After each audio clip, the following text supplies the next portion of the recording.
So welcome everyone to week 3, and tonight we talk about the Law of Treaties.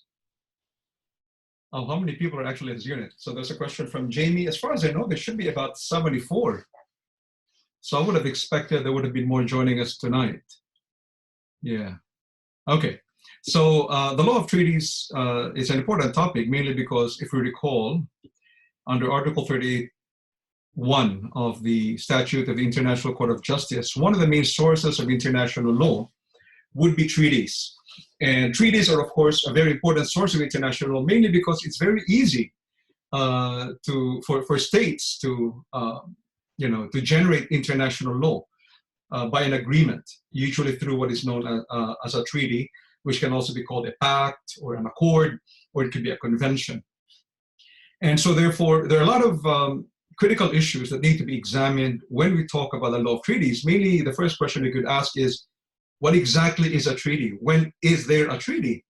Because, for example, if you have an international agreement between a state and, let's say, an international organization that might be, let's say, a corporation that might be owned by a state, would that international agreement be considered a treaty?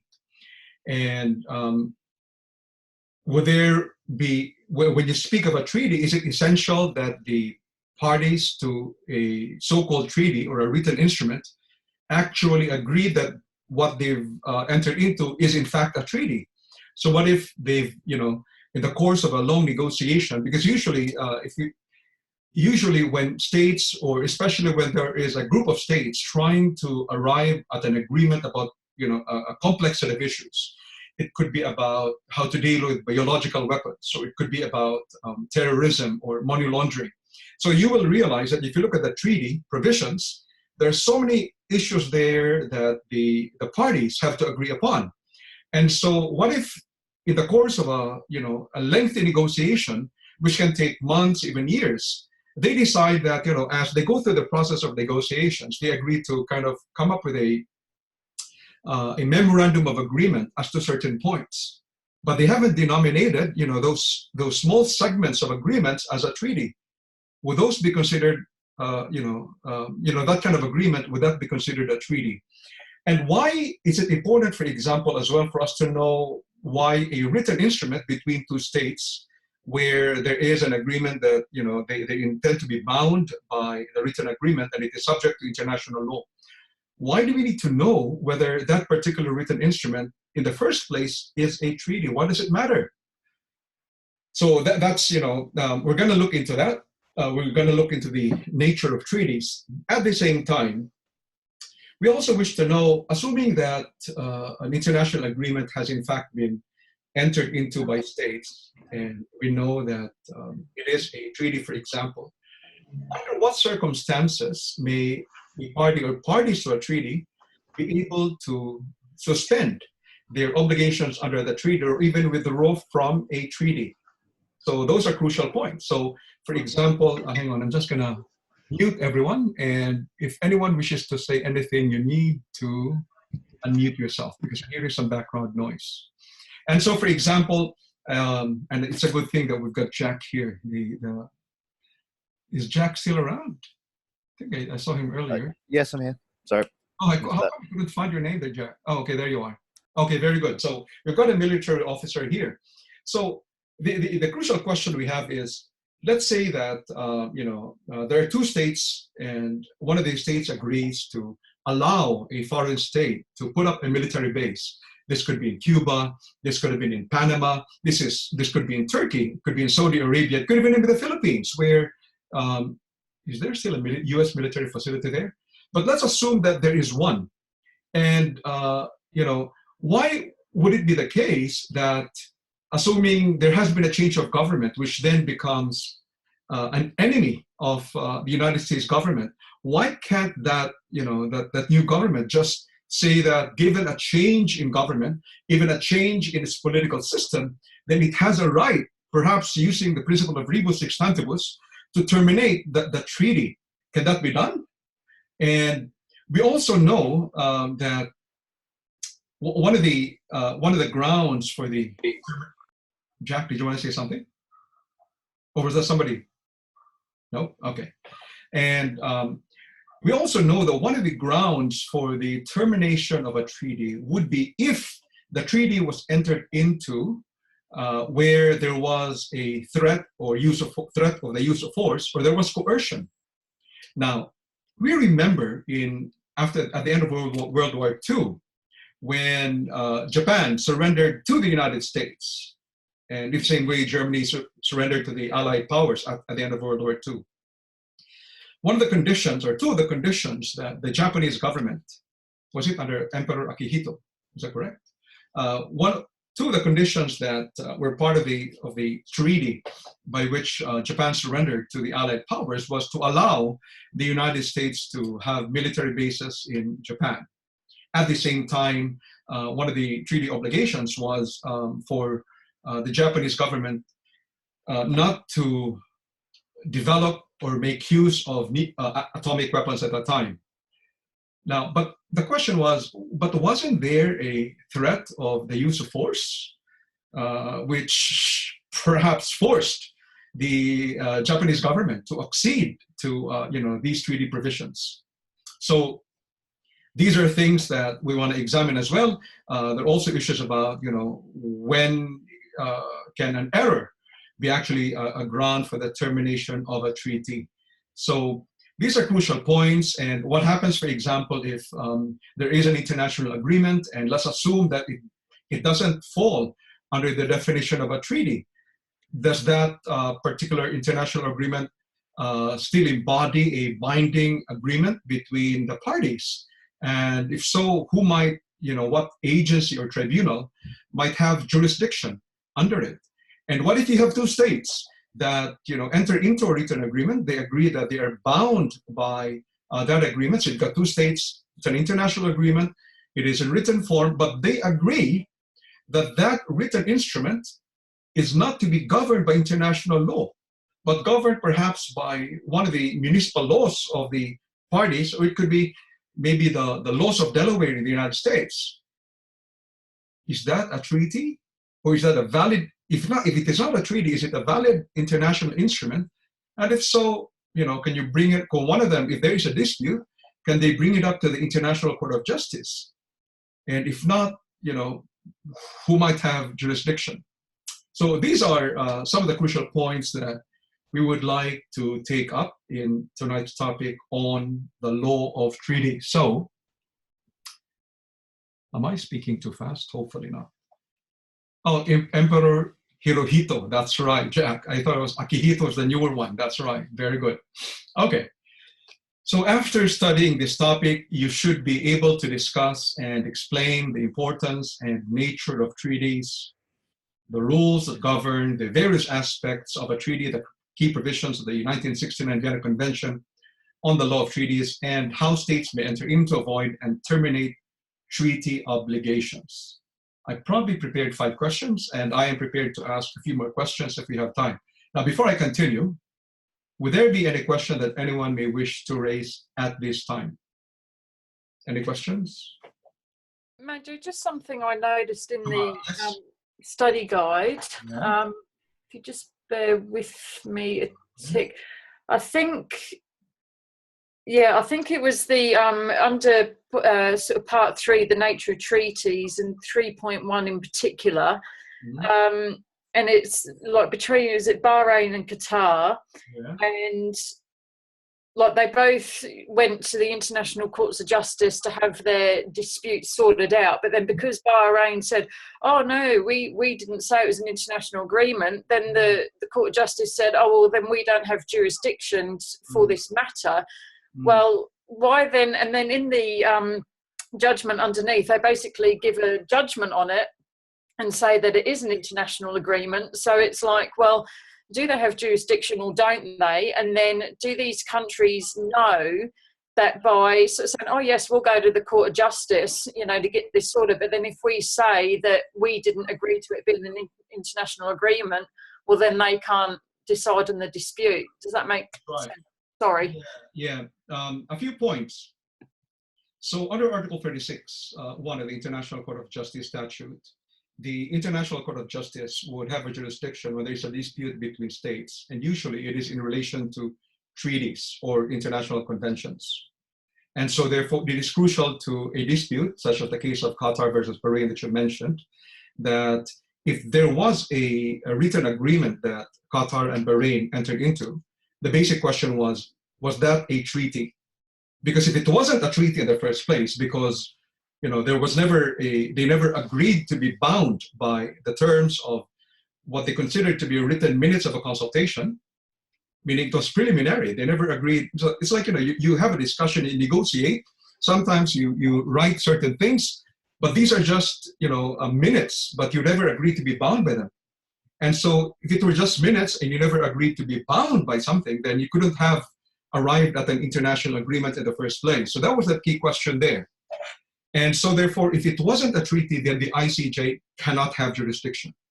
Okay, so that's the crucial point. Under Article 36(1 of the Statute of the International Court of Justice, I actually have a question, which is the question coming up.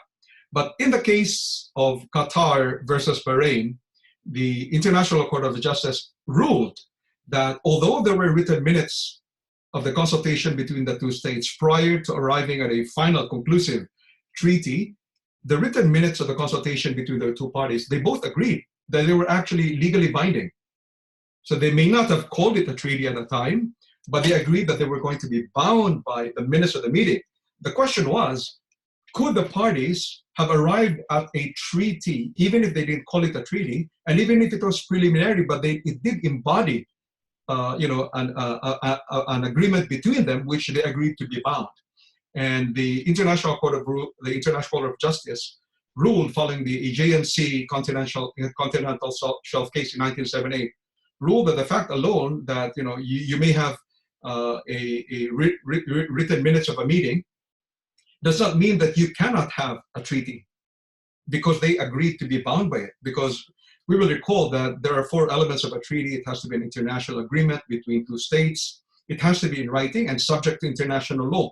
So if the 4 elements are there, you then have a treaty. And that was the finding of the International Court of Justice. And because the ICJ ruled that that was in fact a treaty, so they ruled it was a treaty, then the ICJ also ruled as well that it in fact had the jurisdiction to accept the dispute.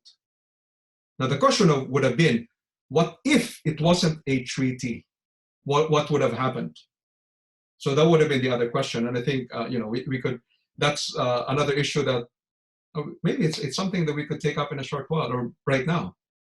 So what happens if there is no treaty, and so therefore the ICJ doesn't have jurisdiction over a dispute? What then happens? That's great. Thank you. Okay.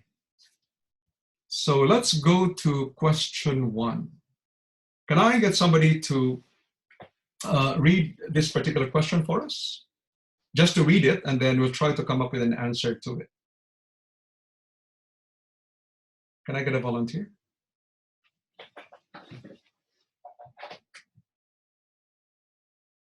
Volunteer, just to read the question.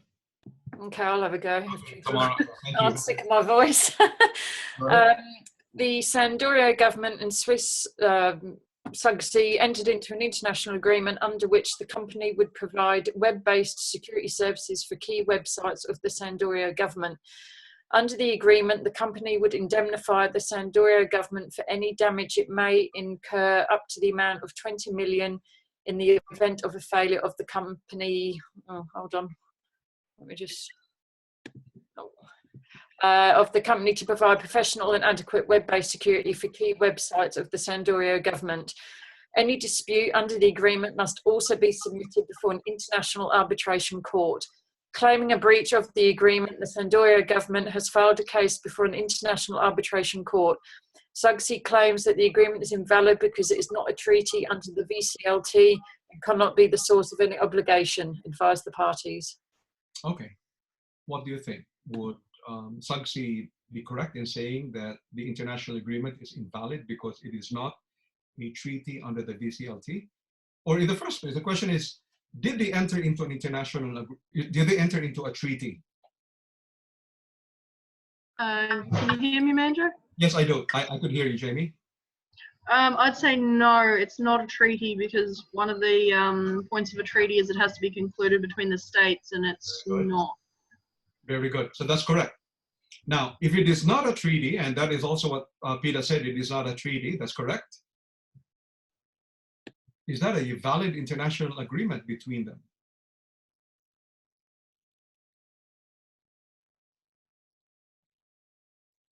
Is that a valid international agreement?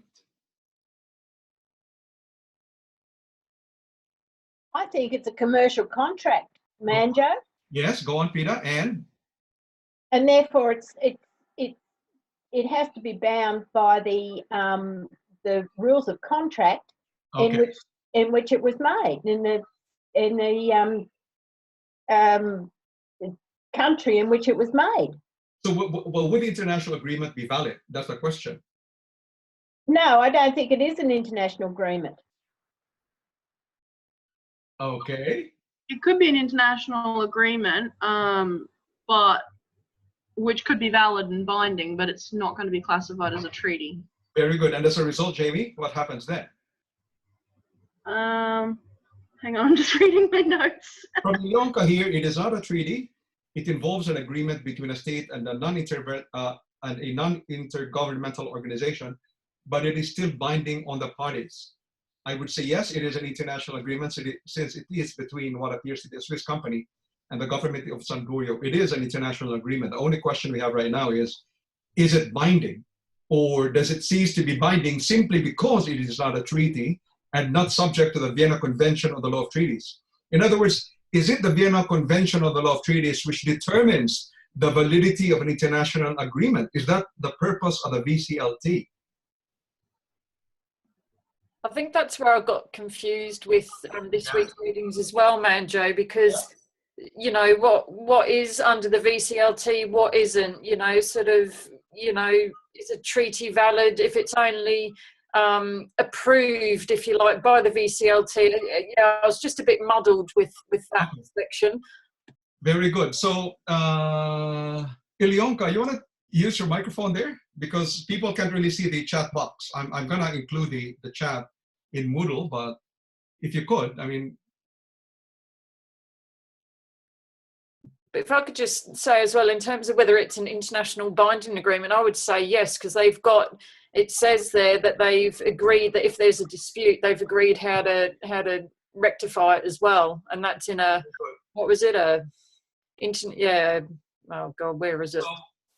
Very good. Like an international arbitration court. So, you know, there's that element there.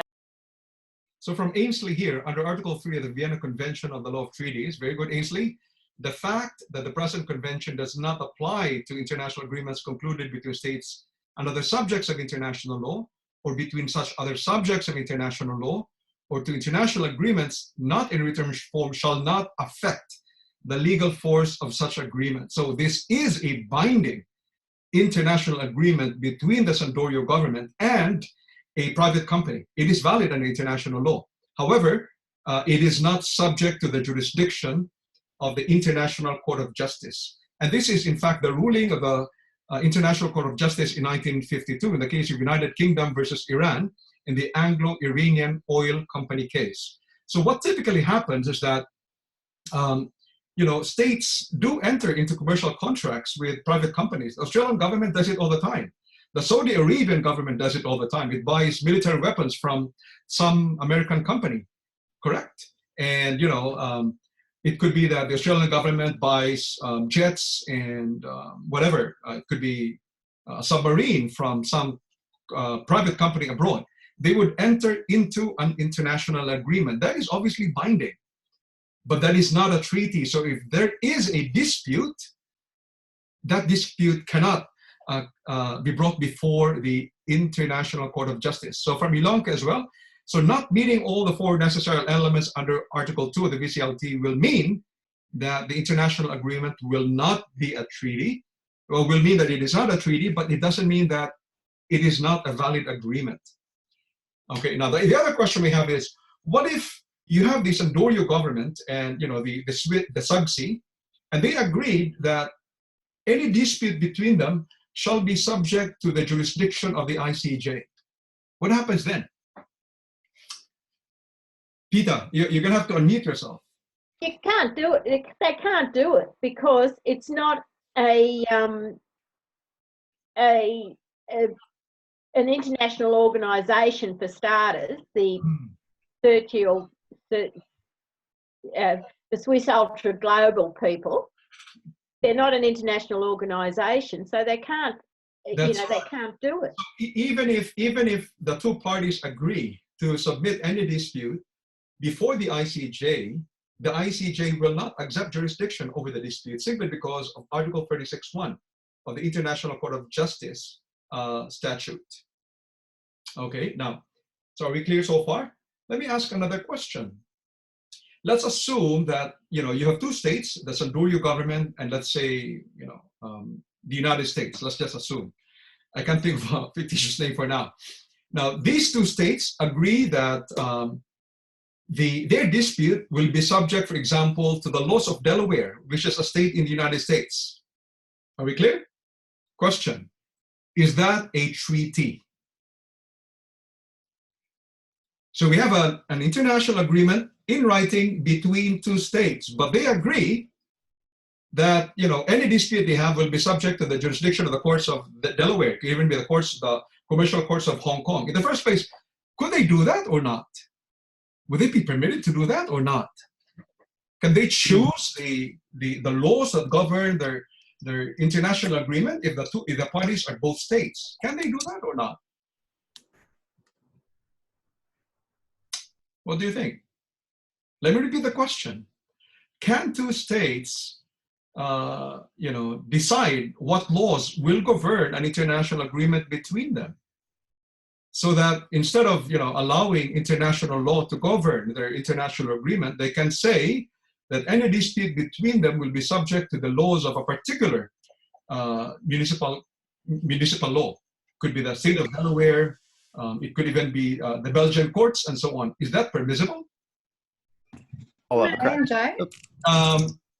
Who was that? Can I? Jack, you go first. Was it Jack? And then we go to Jamie. Jack. Yeah, I'll give it a crack and say probably not, because it's not within despite having an agreement to be under that jurisdiction, they can't give jurisdiction to a court that doesn't have jurisdiction to hear it. Mm-hmm. If they were going to give it to the state of Delaware in the United States, the state of Delaware may not have probably doesn't have the jurisdiction to hear the matter that they're talking about. Okay. So conferring, I'm not sure, but conferring jurisdiction on a court system that. Why can't two states agree to submit themselves to the jurisdiction of another country? See, my initial thinking is that if you've got a law of the state of Delaware, and then say in the UK, say for example, it's over a particular contract, let's say, and obviously the two laws are going to be different. One might be advantageous, one might be at a disadvantage. So, why would a state put themselves at a disadvantage, by saying, well, we'll go with your laws? It's like, how do you decide, So in relation to this question, let's try to look back at the nature of international law. Okay, let's look at the nature of international law. Is that based on consent or not? That's question one. The second question is there customary international law that says that a state or two states cannot enter into an international agreement that will not be the subject to the laws or jurisdiction of a foreign state? Is there any prohibition in international law? Is there such a thing in customary international law? So, Manjo, I'm not sure if they can choose where the jurisdiction would lie, but if they're not agreeing for it to be governed by international law, then it's not a treaty. So, it's safe. If they were. I agree. It is not a treaty because they agreed it isn't governed by international law. The question is, the other question I asked was, could the states enter into it, and would it have been valid? I have an interesting answer here from Ernest. Ernest, what's your last name? Are you prepared to identify yourself? Ernest. He says, yes, for example, the UK, then the European Union. Uh-huh. What do you think? So if we go back to the nature of international law, which conventionally is based on state consent, the question we need to ask is there any prohibition in international law, either in Ernest Takava, Russia, sorry if I failed to pronounce it correctly, sorry Ernest. So the basic question we ask is there anything in international law that prohibits a state or states from entering into an international agreement where they agree that their agreement will be subject to the jurisdiction of a foreign court or of a foreign law? Now, if you remember the case of Turkey versus France, which we discussed last week, it was clear that the Permanent Court of International Justice said at that time that there is nothing in customary international law that would suggest that a state, for example, said that you cannot have at the same time, the laws of the high seas, and at the same time a state already abdicating its sovereign authority to prosecute those ships that may have damaged its own vessels. So because of the rule of consent, you can only say that what two states can or cannot do, that can only be determined by international law, and there is nothing under international law which says that states cannot. In fact, it is very common for states to agree that their jurisdiction, in case of a dispute, especially over commercial disputes, they will subject the dispute to the jurisdiction of international commercial courts. They do it all the time, and that would be valid. Okay? Now, what is invalid, however, the particular provision would be if they say that if you have an instance where you have a state and an international organization or a private company, they enter into an international agreement, and then in the international agreement they say that any dispute will be subject to the jurisdiction of the ICJ. That particular provision will be invalid because the ICJ will not accept jurisdiction because of Article 36(1) of the ICJ statute. Okay, questions so far? Are we clear there? We're good? Okay. Not really clear, Manjo. But what was the question there? What was your question? If it wasn't clear, what was your question? Oh, just pretty much everything you just said. So I might just have to listen back to the truth to try and Is it okay if I summarize what I said? Maybe. That was a lot. Would it be okay? It was a lot, yeah. Would you like me to summarize, or would you like me to move on? What do the others think?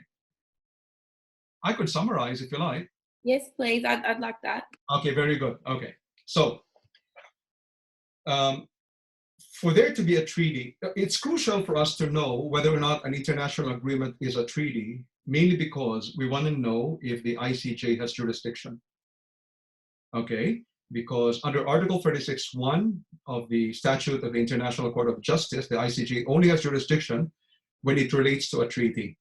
And the 1969 Vienna Convention on the Law of Treaties, which in a sense is a codification of customary international law, defines what a treaty is. It has to be an international agreement between two states. It has to be in writing and subject to international law. So if those four elements are not present in an international agreement, then you do not have a treaty. And because you don't have a treaty as defined under the 1969 Vienna Convention on the Law of Treaties, the dispute cannot be subject to the jurisdiction of the ICJ. We're clear on that.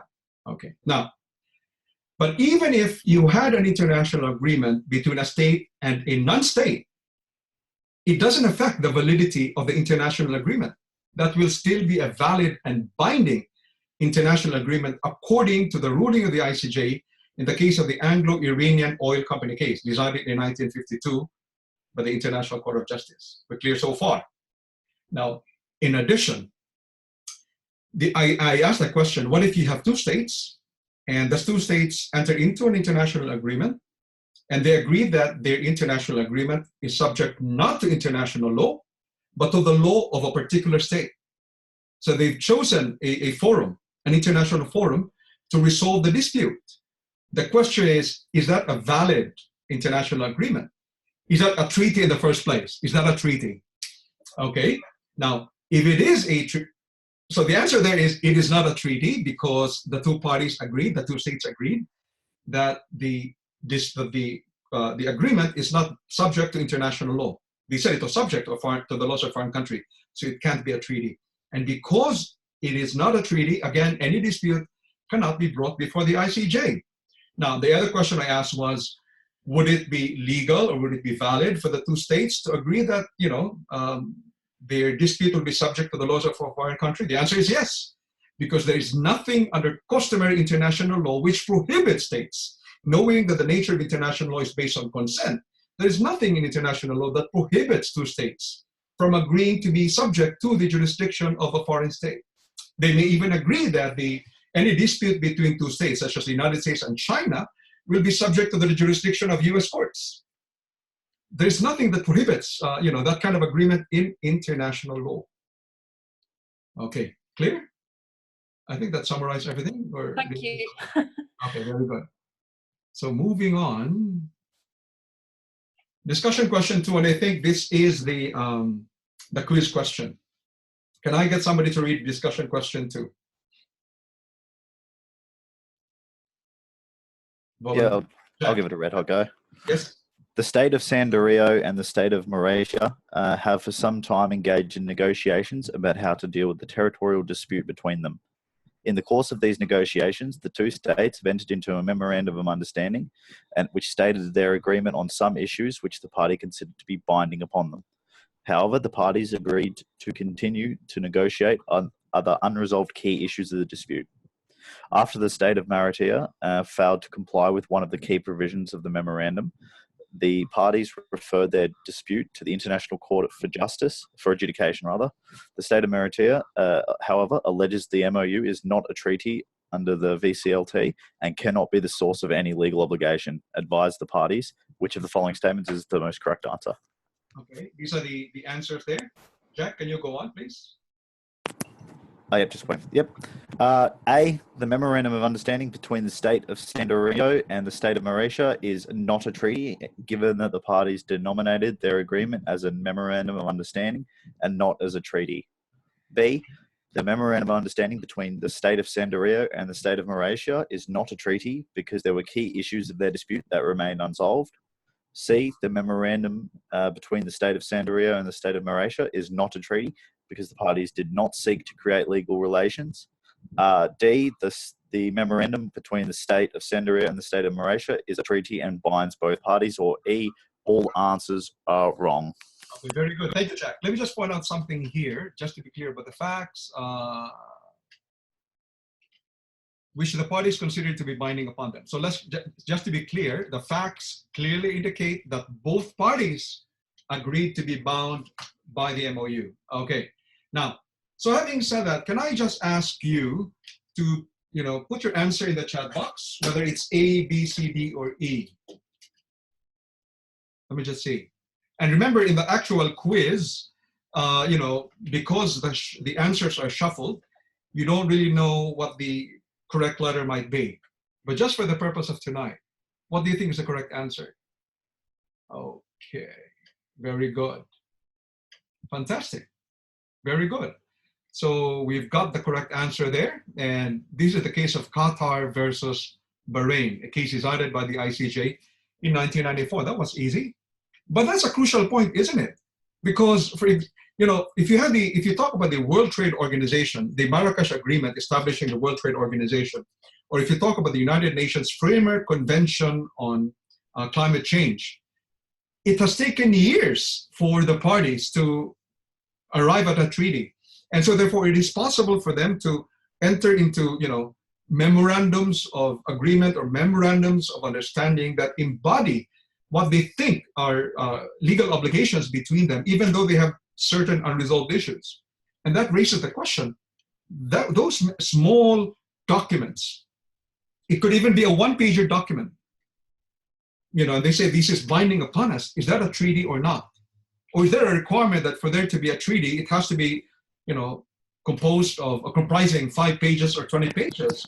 Or is it enough that you can have a treaty that could just be in a single page, maybe comprising 2 paragraphs.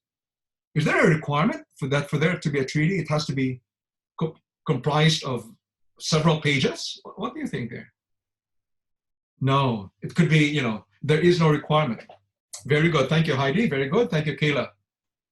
No template. Very, very good. Thank you, Leonka. Very good. Okay, so that's easy to answer. I'm hoping that, you know, you get the quiz answers correctly, because, you know, a single mark is important. Okay. Discussion question 3. Can I get somebody to read question 3 for us? Can I get a volunteer just to read the question? I'll have a go again. Yes.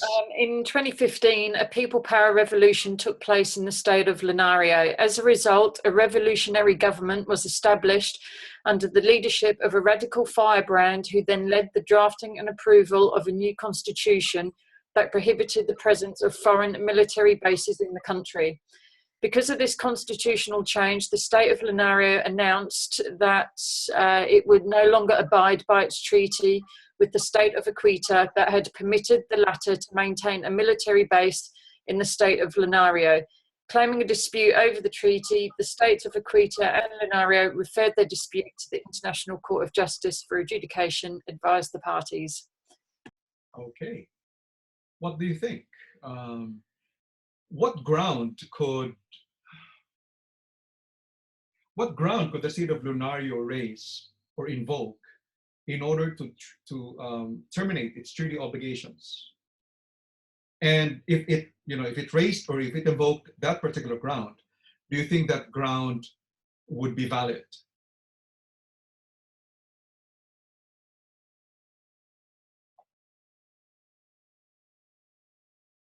What do you think? So can I just see what ground there is, and 2, if it raised that ground, will that ground be valid? I'll give it a go. I'm probably going to butcher the Latin, but the rebus sic stantibus, being a fundamental change of circumstances. Yes, very good. A revolutionary change of government may be a fairly radical or fairly fundamental change of circumstances between the two. Okay. So can you tell us again, Jack, if you could remember, what exactly is that Latin principle there about rebus sic stantibus? Sorry, could you please repeat the question? So can you just remind us, if you could, what exactly was the rebus sic stantibus legal principle? What is that about? It's that where fundamental change where it occurred in regards to existing at the time of conclusion of a treaty, which hasn't been foreseen by the parties. Very good. Okay, so the rebus sic stantibus principle under Article 62, paragraph 1 of the Vienna Convention of the Law of Treaties can be a ground for a party to terminate or withdraw from a treaty. Okay. Now, under the facts, given that there was a change in the constitution of the state of Lunario, could it be said that the principle of rebus sic stantibus could be invoked for the purpose of the state of Lunario trying to renege or even trying to terminate its obligations under the treaty? What do you think? Is that a yes or a no? Would it be valid for the state of Lunario using the principle of rebus sic stantibus to terminate its obligations under the treaty because of the constitutional change, where its constitution now prohibits the presence of foreign military bases in the country? Yeah, I'd say it'd be valid because under Article 62 bar 1, which says the existence of those circumstances constituted an essential basis of the consent of the parties bound. So being that when they originally entered into the agreement, and then the part bravo, which is the effect of the change is radically to transform the extent of obligations still to be performed under the treaty. So, now, Jack, if that is the case, let's try to examine the Guantanamo Bay in Cuba. We know that prior to the regime, the communist regime of Fidel Castro, of course, Fidel Castro is dead now, and I think it was the Batista regime, which was a friendly regime, a regime friendly to the United States. Because of the change of government and the change of political system in Cuba, And that is a fundamental change, isn't it, in Cuba at the time, remember? Why did Cuba terminate its treaty with the United States, which permitted the United States to have military bases in Guantanamo? I'm just curious. If there was, following your argument about the rebus extantibus, why didn't Cuba do that? Wouldn't Cuba have been in a position to come before the ICJ saying that, it could validly terminate its treaty obligations because of the fundamental change of circumstances? They changed the constitution, they changed their government, and they changed their political system. They became a communist state. So why didn't they go to the ICJ to terminate their treaty obligations with the United States? Jack, I'm just curious. Is it because my understanding of the Guantanamo Bay United States Naval Station was that there were additional legal instruments. My understanding was that it was actually a lease, much like Hong Kong was on lease from China to the British. Does that have an effect? Is a lease in such a manner the same as a treaty? Yeah, yes. The lease is just the content of the treaty. Yep. So my question is, assuming it was a lease or whatever they call it, in perpetuity or whatever, my question was, why couldn't Cuba have gone to the ICJ for the purpose of terminating its treaty obligations with the United States? They did consistently protest against it, saying it was illegal, alleging it was imposed on Cuba by force. Yeah. I'm not sure why if it ever made it to the ICJ, or if they. How do you suppose would the ICJ have ruled had Cuba gone to the ICJ? They're trying to terminate its treaty obligations with the United States. How would the ICJ have ruled on it? Okay, let me just provide the answer here, okay? We need to be very careful about the principle of rebus extantibus, okay? The basic rule in customary international law is the principle of pacta sunt servanda, that treaty obligations must be performed in good faith. There is an obligation on the part of state parties under the principle of pacta sunt servanda to perform their obligations in good faith. And international law does not just permit states to freely, withdraw from or renege from their treaty obligations. Now, it is crucial, therefore, when we look at Article 62.1 of the Vienna Convention of the Law of Treaties, that there are two requirements for the rebus extantibus principle to be permitted. One is that the existence of those circumstances must have constituted an essential basis of the consent. It couldn't be said that in this particular case, it was an essential basis of the consent of the parties that the Constitution did not have to change. They probably didn't even have to discuss that. There is no need. It had nothing to do with, it had nothing to do with the essential agreement. What would then happen is that if the state of Lunario therefore had a change of its constitution which prohibited foreign military bases, the state of Lunario would be in breach of international law. Okay, so my advice to the parties would have been that the principle of rebus extantibus will be rejected by the ICJ, because it could be said that under Article 62.1 of the Vienna Convention of the Law of Treaties, the requirement that in the Constitution it would have continued to allow the presence of military bases did not constitute an essential basis of the consent of the parties to be bound by the treaty. It's not there. Okay, and so therefore the rebus extantibus principle is an exception. And the more important general rule is the rule of pacta sunt servanda.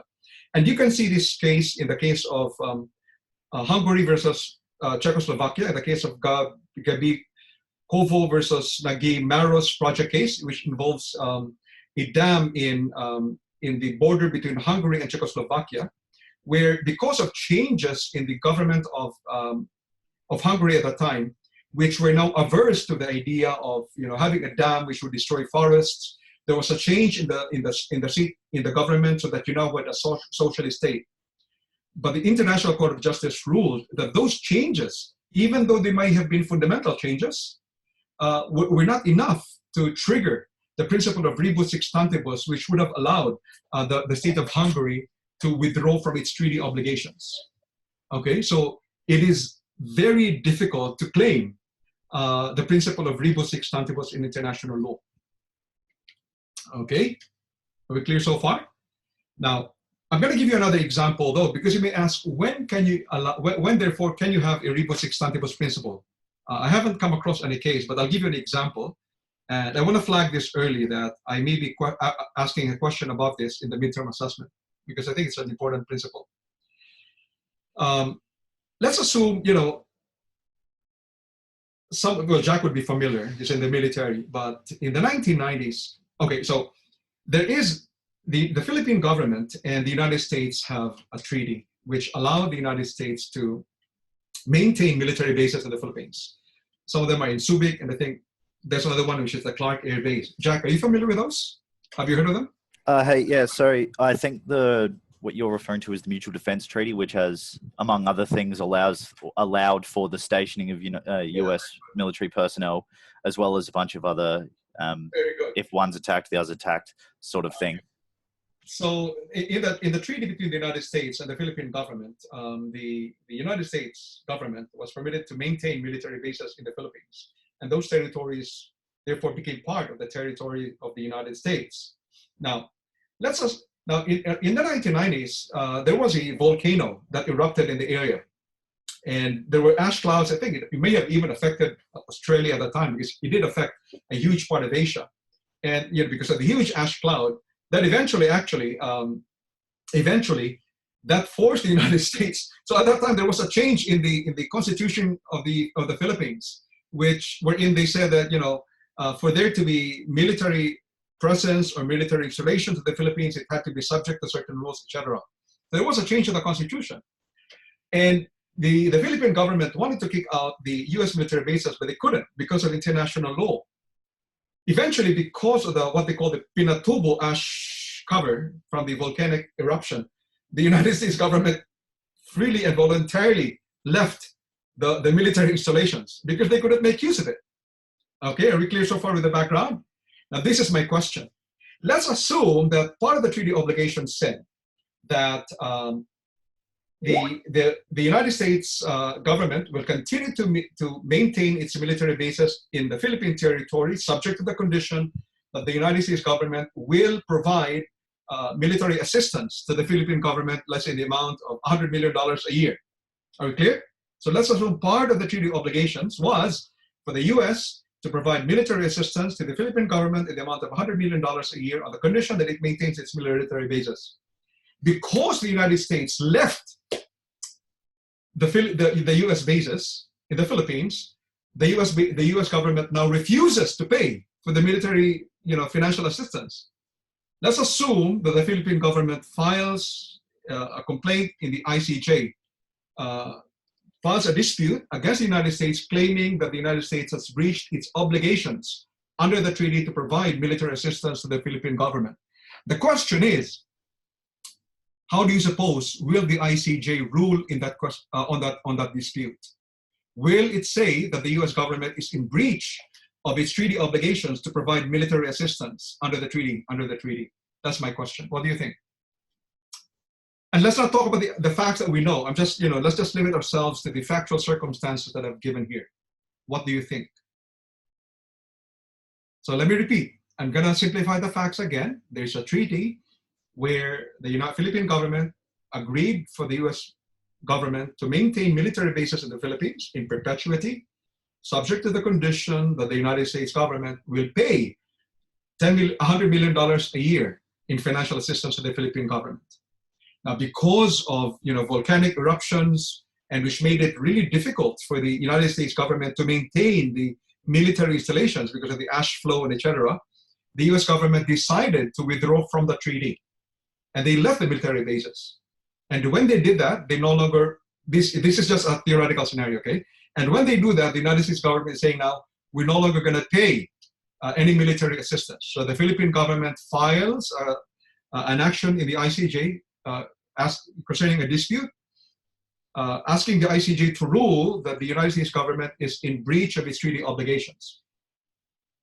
What do you think will be the outcome before the ICJ? That's my question. On what grounds can the United States government try to withdraw from the treaty? And, you know, would that ground likely be valid or not?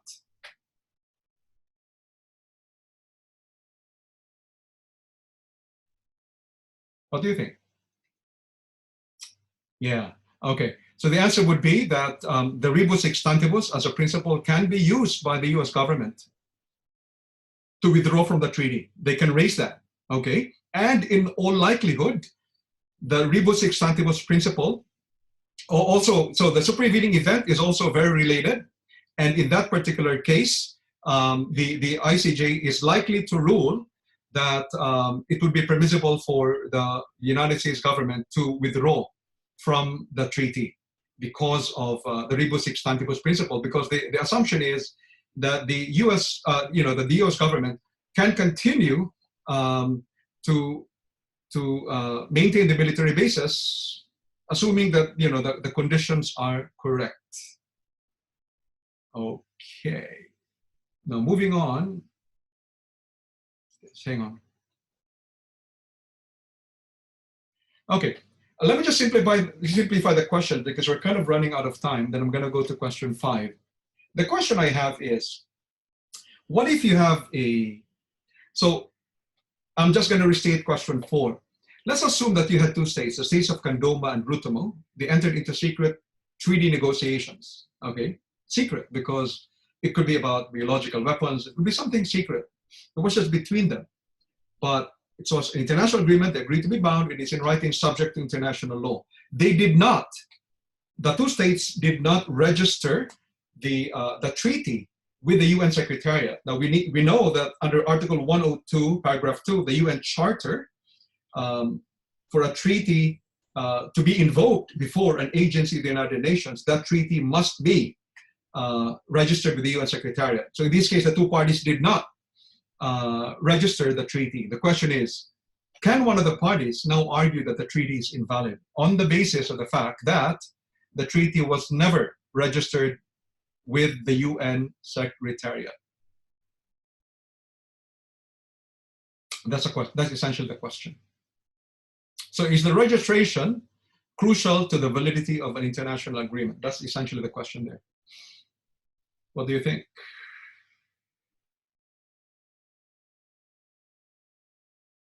Well, I'm just looking at the study guide, and it says under that Article 102 that so every treaty and international agreement entered into comes into force as soon as it's registered. So if it's going to be binding or have any substance to it, then it'd have to be registered. Okay. So would that be invalid? So Ilionka says it may not be invoked then before an organ of the UN. So is it invalid?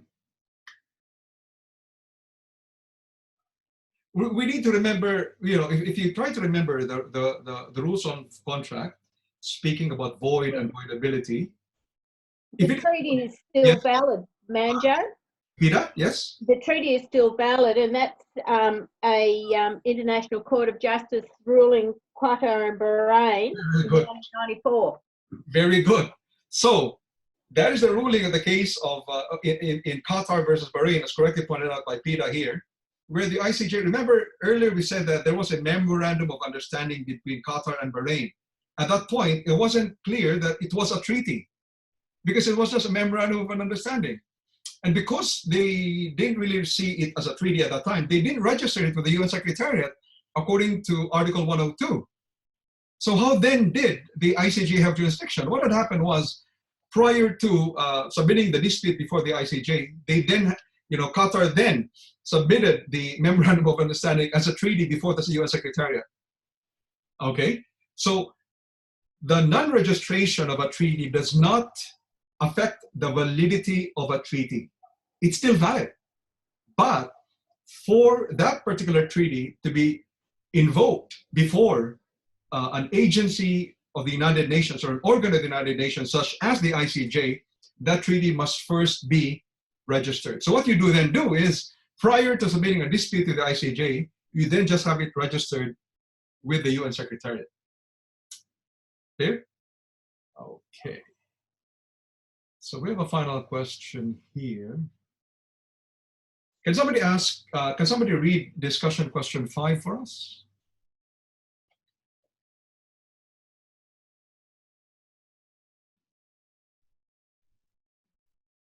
I'll read it again if you like. Thank you, Tamara. Go ahead. Yes, thank you. According to the Human Rights Watch, an international non-governmental organization that conducts research and advocacy on human rights, since Philippine President Rodrigo Duterte took office in June 2016, his war on drugs has claimed the lives of about 12,000 suspected drug pushers and users. As a result of Duterte's war on drugs, Ati Jude Sabio filed a complaint at the International Criminal Court against Duterte for crimes against humanity. After Sabio filed the complaint with the ICC, Duterte announced that the Philippines was withdrawing immediately from the Rome Statute of the International Criminal Court. Consequently, the ICC no longer had jurisdiction over him, including allegations of crimes against humanity. Is he correct? Is Duterte correct? What do you think? No, because all this sort of happened before he decided to retreat or take himself out of it. That's right.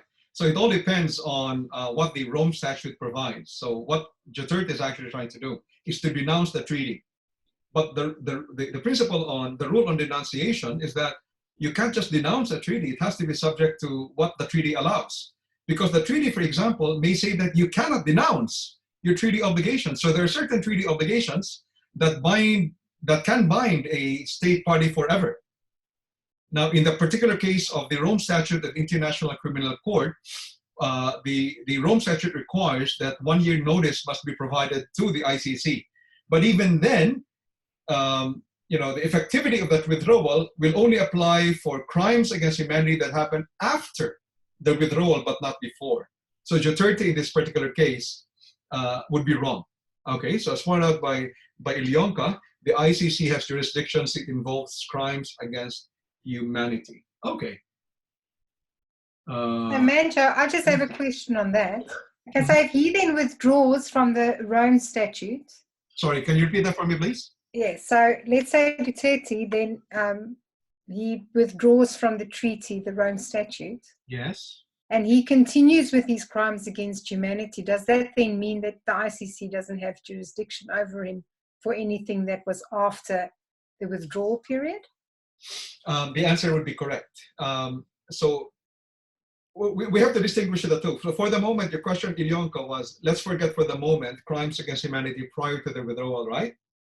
Because in that particular case, the ICC does have jurisdiction. Okay. But let's assume for the moment that the circumstance is that a state has not committed any crime against humanity, and then it withdraws from the ICC statute after 1 year, and then it is only then that that particular state has committed crimes against humanity. Let's change the facts. Are we clear about the facts so far? Because if crimes against humanity were committed by a state party to the Rome Statute prior to withdrawal, that state would be bound by the Rome Statute of the ICC. We're clear? So we'll change the facts then. Let's assume that you have a state party to the Rome Statute, such as the United States, which used to be a state party to the Rome Statute, and the United States now withdraws, now withdraws from the Rome Statute, and then the United States commits crimes against humanity after its withdrawal. The question is, would it have committed crimes against humanity? And two, would the ICC have jurisdiction? Those are actually two separate questions. Okay? Now, the International Criminal Court only has jurisdiction over state parties to the Rome Statute. So if a state is not a party to the Rome Statute, then the ICC does not have jurisdiction. Are we clear? I think China is not a member, is not a party to the Rome Statute. So the ICC cannot have jurisdiction. We're clear. We're clear about that? There is a second question though. What if a state is not a party to the Rome Statute of the International Criminal Court, but that state has committed crimes against humanity? Let's speak of Burma or Myanmar. I think the Rohingya crisis there. And I don't really know their members, right? But let's assume that they are not parties to the Rome Statute. could they commit crimes against humanity and who has jurisdiction? The answer is yes, they can commit crimes against humanity because crimes against humanity is a customary international law. It, in fact, is a jus cogens norm. It is a norm, peremptory norm of international law that cannot be the subject of agreement between states that they could just violate it. It is a jus cogens norm. We're clear? Now, the question is who has jurisdiction? In that case, it is always possible for the UN Security Council, if it agrees, to create international criminal courts. So you will have, and we studied this, I think in week 9, where you have special criminal courts created by the UN Security Council, and they have tried some military dictators in Africa. They also did that, I think, with Slobodan Milosevic. They created a military tribunal, but that is with the action of the UN Security Council. So if the UN Security Council does that, meaning none of the key states exercise its veto power, they have the power to do that. Who's going to stop them?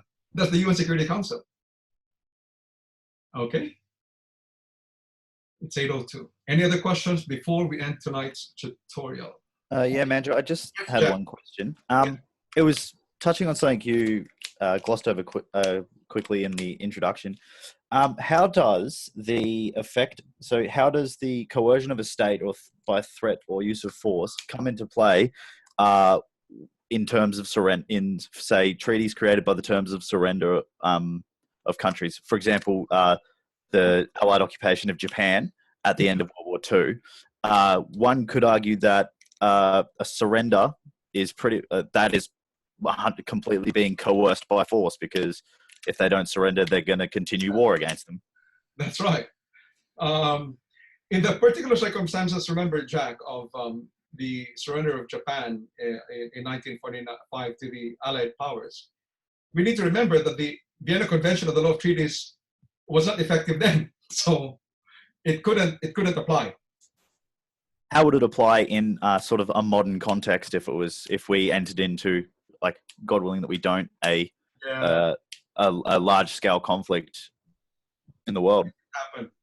That's a difficult question, because it could be argued that there was a threat of use of force for one of the parties to have entered into a treaty. I don't have the answer for that. It's difficult. It's a difficult question. I don't think that, but that is not the usual case that we examine. That is not the usual case that we examine. The perfect example, I'll give you an example. If you want to stay on, there's still 11 of you anyway. Are you familiar, about 2 months, was it 3 months ago, that the Prime Minister of Beirut was kind of kidnapped by the Saudi Arabian government and locked up in one of the hotels in Saudi Arabia? Are you aware of that? Okay. Let's assume that the Beirut Prime Minister was compelled to enter into a treaty with Saudi Arabia, allowing the Saudi Arabian government to put a military installation somewhere in Beirut. Okay? The question is, could Beirut, Beirut is a state, isn't it? Could the state of Beirut, sorry if my geography might be wrong, or is it, yeah, geography might be wrong, but could the state of Beirut have filed a dispute with the ICJ saying that the Beirut Prime Minister was coerced by the Saudi Arabian government into entering into a treaty? The answer would have been yes, because it was likely going to be assassinated in that hotel. He disappeared actually for 4 days. Imagine that. The Beirut Prime Minister, I think, was kidnapped. So that's a historical fact, a very current historical fact. That would be an example of the threat of use of force. We may get a good example if it's trending the way it does with the finally the end of the Korean War. The articles for that at the end of that, whatever treaty comes out as a result of that, we may get an answer to the question. Right. Yeah. Oh, Lebanon, the state of Lebanon. Sorry, Ilyonka. It's the state of Lebanon. That's right. Okay. Manjo, I just have a question. At the end part of the this Vienna Treaty, Law of Treaties. Law of Treaties, yes. There's something, one of the countries actually says that they don't recognize somebody else as a state. This is it. The participation of Kuwait in this convention does not mean in any way recognition of Israel by the government of the state of Kuwait.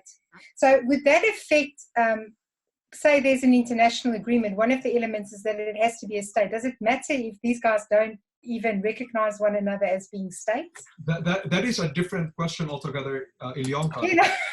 That's a different question altogether, because the basic question you're asking, and I'm not sure if we covered it in the unit, is when does a state become a state?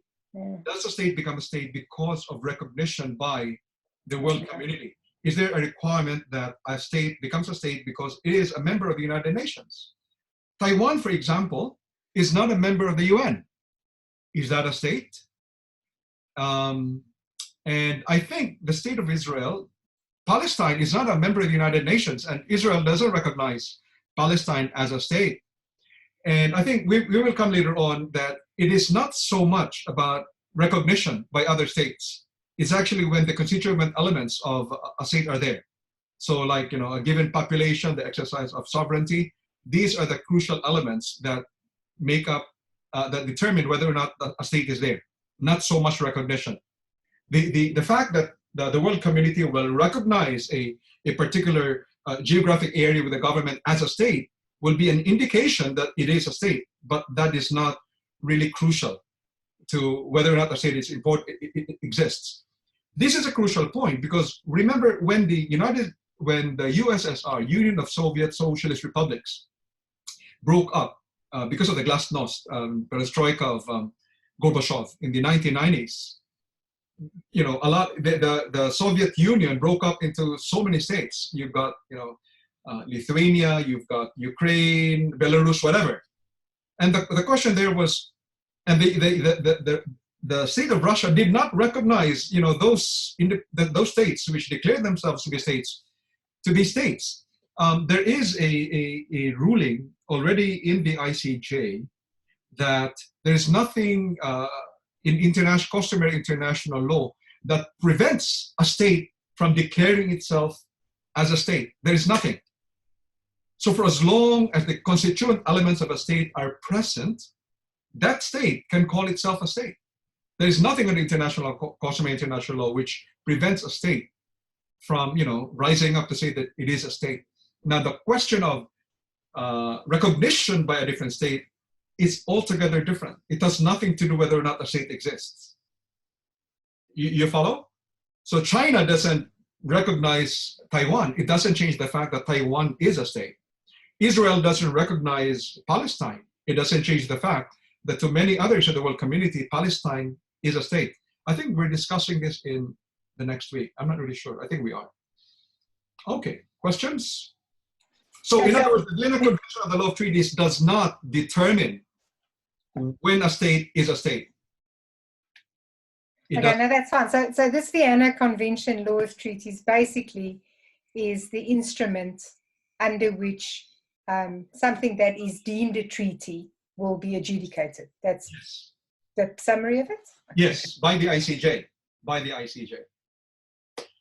Okay, so thank you everyone for you know, joining tonight's session, and I hope to see you again next week.